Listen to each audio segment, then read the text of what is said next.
Muy buenos días. Quiero agradecer a las directivas del Instituto Colombiano de Derecho Procesal que me han permitido estar aquí hoy con ustedes presentando unas breves reflexiones sobre el recurso extraordinario de anulación de laudos arbitrales en el arbitraje interno colombiano. Repito, es para mí un verdadero honor estar aquí el día de hoy con ustedes. Como todos sabemos, el arbitraje ha tenido un auge muy importante en los últimos 20 años en nuestro país.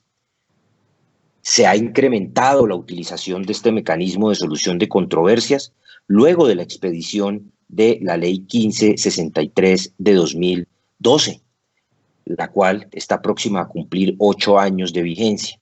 Y en estos últimos 8 años se ha, repito, incrementado mucho más la utilización de este importante instrumento de solución de controversias. Un aspecto que todos sabemos y que es importante tener en cuenta es que el proceso arbitral es un proceso de única instancia y ello no es capricho del legislador. Recordemos que cuando los particulares o una entidad estatal celebran un contrato de arbitraje en cualquiera de sus dos modalidades, renuncian a hacer valer sus pretensiones ante la justicia ordinaria o de lo contencioso administrativo, según sea el caso. Y eso lo hacen porque expresan su voluntad de que sean los árbitros y no otro juez y no otro funcionario el que le dé solución definitiva a esa controversia. En consecuencia, para honrar esa voluntad de las partes, el proceso arbitral es de única instancia.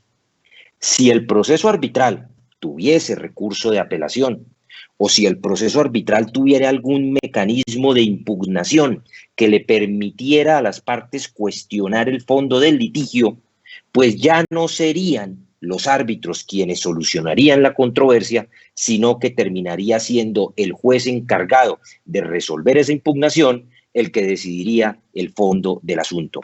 Y con ello no se respetaría la voluntad de las partes, repito, voluntad inequívoca de que sean los árbitros y no otro funcionario y no otra instancia la que le dé solución al litigio. En consecuencia, para respetar esa voluntad de las partes, es que el legislador colombiano ha establecido que el proceso arbitral es un proceso de única instancia. Y este es un aspecto muy importante que deben saber todas las personas que deciden acudir al arbitraje. Cuando se pacte arbitraje, las partes deben saber que están pactando un procedimiento de única instancia. Ese es un aspecto muy importante. En consecuencia, como siempre lo digo, si a usted le encanta el recurso de apelación, si usted muere por el recurso de casación, si a usted le encanta cuestionar el fondo de las decisiones ante un juez de segunda instancia, pues no es el arbitraje entonces el escenario para resolver sus desavenencias jurídicas, porque el arbitraje, repito, es un procedimiento de única instancia. Muy bien, pero el hecho de que sea un procedimiento de única instancia no significa que el laudo arbitral no tenga controles, no. El laudo arbitral tiene controles. Y tiene controles a través de dos recursos extraordinarios. El primero de ellos, sobre el que vamos a hablar en esta breve ponencia, es el recurso extraordinario de anulación. El segundo es el recurso extraordinario de revisión. Pero ni el recurso de anulación ni el recurso de revisión permite cuestionar, controvertir o impugnar el fondo de la decisión adoptada por los árbitros. Ahora, el laudo arbitral, como verdadera sentencia que es, pues también es susceptible de ser cuestionado a través de la acción de tutela. Y para ello, pues deben aplicarse todos los requisitos de procedibilidad que ha decantado la jurisprudencia constitucional para la procedencia de la acción de tutela contra providencias judiciales, que en tratándose de laudos arbitrales se hace mucho más exigente. Pero ese es un tema sobre el cual pues no vamos hablar, porque ya se ha hablado mucho, y además entrar a hacer referencias a la tutela contra laudos arbitrales, pues eso rebasaría el objeto de esta ponencia. Así las cosas, ni el recurso extraordinario de anulación ni el recurso extraordinario de revisión permite cuestionar el fondo de la decisión. Muy bien. El recurso extraordinario de anulación está concebido para controvertir la existencia de o para cuestionar el laudo por la existencia de vicios de procedimiento, de defectos formales, de errores de procedimiento y no de fondo. En consecuencia, a través del recurso de anulación yo no puedo, primero, cuestionar la aplicación de la ley sustancial por parte de los árbitros. Eso no lo puedo hacer. En segundo lugar, no puedo cuestionar la interpretación que haga de la ley sustancial, que se haga de la ley sustancial en el laudo arbitral. Y tampoco puedo cuestionar la apreciación de las pruebas. En consecuencia, ni puedo cuestionar la norma sustancial escogida por los árbitros, no puedo cuestionar la forma como la aplicaron, la forma como la interpretaron, como tampoco puedo cuestionar la valoración probatoria que hagan los árbitros en el laudo arbitral, porque todo ello tiene que ver con el fondo de la decisión. Esos serían yerros injudicando o errores de juzgamiento que no podrían ser cuestionados a través del recurso extraordinario de anulación. Solamente podrá fundarse un recurso de anulación en la existencia de vicios de procedimiento, vicios formales que estén taxativamente señalados en la ley. En consecuencia, si usted va a utilizar el recurso de anulación para cuestionar el fondo de la decisión, va a fracasar en ese recurso de anulación. Si usted quiere, a través del recurso de anulación, plantear nuevamente el debate ante el juez de la anulación, va a fracasar en su intento por controvertir, por cuestionar, por derruir ese laudo arbitral. Muy bien, varios aspectos importantes que tenemos que tener presente. El primero es que las causales de anulación son taxativas, es decir, son aquellas que están señaladas taxativamente por el legislador. Son esas y no otras. En consecuencia, si usted quiere sustentar un recurso de anulación para poner de presente la existencia de vicios de procedimiento, tiene que acudir a las causales de anulación, a las que están previstas en la ley, no a otras, no a otras. ¿Eso qué significa? Que usted tiene que formular un cargo en contra del laudo arbitral desarrollando la hipótesis fáctica que trae la causal establecida en la ley. ¿Esto por qué lo digo? Porque con alguna frecuencia se encuentran recursos de anulación en donde el recurrente dice acudir a una causal legalmente establecida, pero cuando la va a sustentar, la sustenta en unas hipótesis fácticas totalmente diferentes. Ello llevaría a un total fracaso del recurso de anulación. Es por esa razón que cuando el expediente le llega al juez de la anulación, el juez de la anulación, que como sabemos son las salas civiles de los tribunales superiores de los respectivos distritos judiciales, o tratándose de procesos arbitrales en donde sea parte una entidad pública, será la sección tercera del Consejo de Estado. Es por eso que todos sabemos que cuando el expediente llega ante el juez de la anulación, el juez de la anulación tiene que revisar, claro, que el recurso se haya interpuesto en tiempo, que el recurso se haya interpuesto por una persona legitimada para tal efecto. Y tiene que revisar que el recurso de anulación esté sustentado con base en las causales establecidas en la ley. Si el recurso está sustentado con una causal no prevista en la ley, el recurso será rechazado de plano por el juez de la anulación. Lo mismo si el juez de la anulación encuentra que la sustentación del recurso, si bien es cierto en esa sustentación se ha hecho referencia a una causal establecida en la ley, el desarrollo de esa acusación corresponda a hipótesis diferentes. En consecuencia, el recurrente tiene que ser muy claro, el recurrente tiene que ser muy preciso a la hora de sustentar ese recurso de anulación. ¿Por qué? Porque las causales son taxativas. Sin embargo, como todos sabemos, desde hace unos años el Consejo de Estado ha considerado que cuando se omite ordenar la interpretación prejudicial por parte del Tribunal Andino de Justicia, o cuando habiéndose ordenado la interpretación prejudicial de ese Tribunal Andino de Justicia, los árbitros no acatan esa determinación, el laudo incurre en una causal de nulidad. Causal de nulidad que podría ser reconocida de oficio por el juez de la anulación. Y no importa si en el curso del proceso se hizo referencia o no a esa omisión por parte del tribunal. Sencillamente, si el juez de la anulación encuentra que no se surtió la interpretación prejudicial debiendo surtirse, o si habiéndose ordenado la interpretación prejudicial los árbitros no la acataron, ese laudo queda en una causal, queda inmerso en una causal de nulidad que podría ser reconocida de oficio por el juez de la anulación.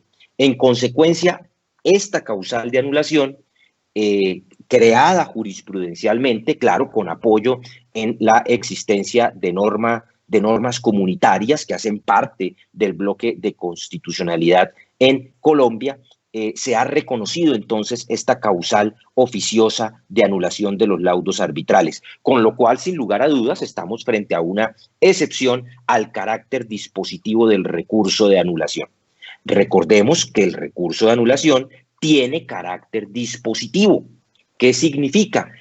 ¿Qué significa que un recurso tenga carácter dispositivo? Pues que el legislador pone a disposición del recurrente unas causales y el recurrente debe enfilar su acusación con base en alguna de esas causales. Y esas causales le marcan el sendero que debe seguir el juez de la anulación. El juez de la anulación no puede salirse de esas causales que fueron escogidas por el recurrente y no puede salirse de la argumentación que ha escogido el recurrente. Pues bien, tratándose de la omisión de la interpretación prejudicial por parte del Tribunal Andino de Justicia, pues se ha llegado a la conclusión de que en esos casos, así el recurrente no lo ponga de presente, incluso advirtiéndose de oficio por parte del juez de la anulación, el laudo arbitral debería ser invalidado, y así ha procedido el Consejo de Estado en su sección tercera, en varias decisiones unánimes y varias decisiones que han sido consistentes y coherentes. Por esa razón, los árbitros, cuando vayan a tener que resolver un litigio que se base en la aplicación de normas comunitarias, pues tendrán que ordenar la interpretación prejudicial por parte del Tribunal Andino de Justicia. Y esa interpretación prejudicial es de carácter obligatorio. So pena, repito, de que el laudo quede inmerso en una causal de anulación que puede ser reconocida de oficio por los árbitros. Muy bien. Un segundo aspecto que debe tenerse presente es que las causales de anulación están diseñadas y el procedimiento de anulación está diseñado para garantizar que en el proceso arbitral se cumpla y se observe el principio de lealtad y de buena fe procesal. ¿Qué significa? Significa que muchas de las causales de anulación, y ese es un aspecto que debe ser tenido muy en cuenta por el recurrente, tienen unos requisitos previos de procedibilidad. Dicho de otra manera, si yo quiero interponer recurso de anulación y sustentarlo con base en muchas de esas causales, primero he debido cumplir un requisito previo ante el propio tribunal de arbitraje. Por ejemplo, si yo quiero invocar como causal de anulación que el pacto arbitral, de donde derivan competencia los árbitros, que ese pacto arbitral es inexistente, inválido o inoponible, pues yo primero he debido interponer recurso de reposición contra el auto mediante el cual los árbitros en la primera audiencia de trámite asumieron competencia. Si no lo hago, pues no podré luego fundamentar una causal de anulación con base en dicha causal, con base en dicho motivo de anulación. Lo mismo si yo considero que el tribunal no es competente o que el tribunal carece de jurisdicción, pues debo impugnar el auto mediante el cual el tribunal asumió competencia. Ese auto mediante el cual el tribunal asume competencia, como todos sabemos, se profiere en la primera audiencia de trámite de que trata el artículo 30 del Estatuto Arbitral, y contra esa decisión cabe recurso de reposición. En consecuencia, si yo considero que los árbitros no son competentes y pese a ello asumieron competencia en la primera audiencia de trámite, pues yo debo interponer recurso de reposición contra esa determinación. Si no lo hago, entonces no podré luego interponer el recurso extraordinario de anulación. Lo mismo, si yo considero que en ese proceso operó la caducidad de la acción o la caducidad del medio de control, pues, y considero que en consecuencia la demanda arbitral ha debido ser rechazada, pues tengo que interponer recurso de reposición contra el auto mediante el cual el tribunal asumió competencia. Y aquí llamo la atención que se ha presentado alguna nueva posición jurisprudencial por parte del Consejo de Estado, en donde se ha dicho que esta causal de anulación no solamente opera cuando los árbitros resuelven la controversia pese a haber operado la caducidad, sino también cuando los árbitros equivocadamente declaran la caducidad del medio de control. Aspecto importante para tener presente a la hora de interponer un recurso de anulación. De la misma manera, si yo voy a invocar que el tribunal quedó indebidamente constituido, lo mismo tendré que previamente haber interpuesto recurso de reposición en contra del auto mediante el cual el tribunal asumió competencia. De la misma manera, si yo considero, por ejemplo, que el tribunal arbitral sin fundamento legal alguno omitió practicar o decretar una prueba que yo oportunamente solicité, y esa era una prueba relevante de cara a la decisión, es decir, era una prueba que donde se hubiera practicado, donde se hubiera llegado al expediente, hubiera tenido una incidencia directa en el laudo arbitral, pues para poder invocar esa causal de anulación, primero debo haber reclamado a través del recurso de reposición en contra de la decisión que me negó el decreto de la prueba o que me negó la práctica de la prueba. Lo que sí no puede pasar es que el recurrente, habiendo guardado silencio durante el curso del proceso por la omisión de esa prueba, entonces haya decidido después interponer recurso de anulación. Y una novedad muy importante que trajo el nuevo estatuto arbitral es la siguiente. Una de las causales de anulación es la extemporaneidad del laudo. En el estatuto arbitral anterior, yo podía alegar como causal de anulación que el laudo fuera extemporáneo sin haberle nunca reclamado al tribunal de arbitraje esa extemporaneidad.